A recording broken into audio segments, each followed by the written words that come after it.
Welcome, today in front of me OnePlus Nord CE 5G, and I'll show you how to change screen recorder quality on this device.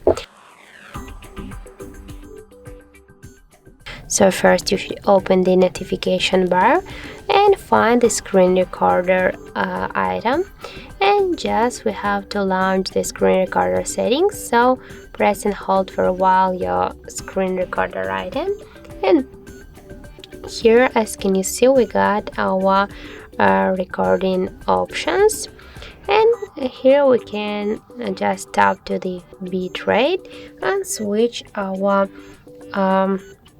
quality to the 2016, so from the higher to the lower megabits per second, for example to the 6 or to 16. Also we can just enable the 24 megabits per second again. So that's how it looks. If you find this video helpful, remember to leave a like, comment and subscribe our channel.